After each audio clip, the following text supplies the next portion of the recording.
Hello, everybody. This is the Talking About the Hockey Game after the end of the show. My name is Bellamy. I'm with David Dwork of the Hockey News. The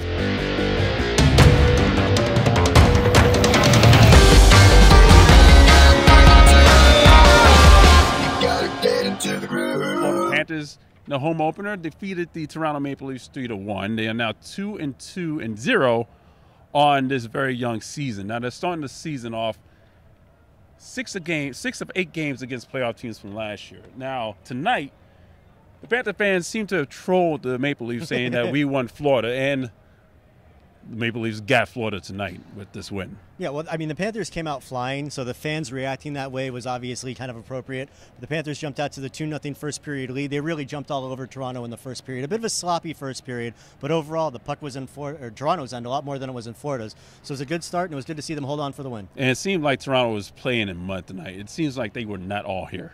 No, you wonder, just because they're on the road trip, they've got to go up to Tampa, or actually I'm not even sure if they just came from Tampa or not. But it's the Florida trip. Yeah, it's the Florida trip. It's a tough time for Toronto. They're starting the season. There's a lot of expectations. They're viewed, including myself, view them as the team as the favorite of the Atlantic Division.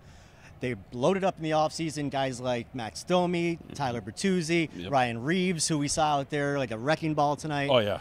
But it was surprising to see Toronto, a team that's usually kind of so well put together, so meticulous, some pretty goals.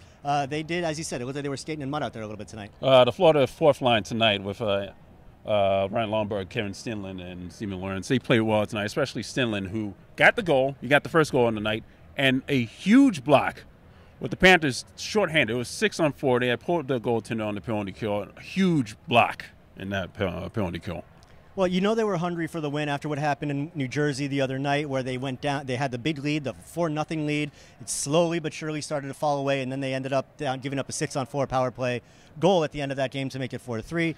Similar situation kind of was playing out tonight. Roy, you were up in the press box saying, "Where's the there's the penalty? Here it's coming." Yep. So it was nice to see them hold on. And as you said, Kevin Stenlund with that huge block, he had a nice little cut in his face in the locker room afterwards. He was kind of playing with it. He said he was happy to have a little souvenir to take home with him. But yeah, great effort by the fourth line, and you know that's going to be your energy line. We know what you're going to get out of Ryan Lomberg. Steven Lorenz has been a walking, smiling muscle basically since he got here in training camp. And Kevin Stenlund, all effort tonight, rewarded with the goal, big block. You got to love what you're seeing out of your fourth line. Speaking of penalty kill, special teams tonight for Florida. They gave up a power play goal. Toronto went 1 for 5, as you saw the final power play in this game. Panthers went 0 for 4 in their power play. This season they've given up 6 power play goals. That is, right now, I think it's worst in the league right now. Yeah, they're towards the bottom in the penalty kill. It's been a tough thing. Paul Maurice, we were just talking to him after the game, actually, and he was saying that he's liked their penalty kill a lot more than the statistics would indicate, that they've had some good shifts. They've given up an empty net shorthanded goal. They gave up the 6-on-4 shorthanded goal. So he's actually not as worried about it as maybe the statistics would lead you to believe. The power play hasn't really gotten the results that you'd like to see, but there's so much firepower, and they've moved the puck so well. You think that eventually with the chemistry grows, they're going to start getting pucks on net a little bit more often. But yeah, considering the special teams numbers aren't that great, I've actually liked what I've seen so far, and there's lots to build on, I think, for this unit. Seems like an early in the season thing. Like once they get the flow going, it'll be much better. Yeah, you would think so. It's just there's so much talent, especially on that top power play. Such skilled guys, whether it's from the point with OEL right on down to Barkov and Kachuk and Reinhart. It's gonna click, and you're seeing the chemistry grow. Yeah, Sergei Bobrovsky, 29 saves tonight. He has 107 wins. That is second overall officially in franchise history. He just moved past John Van Beesbrook, and it doesn't seem like anybody's going to catch Luongo.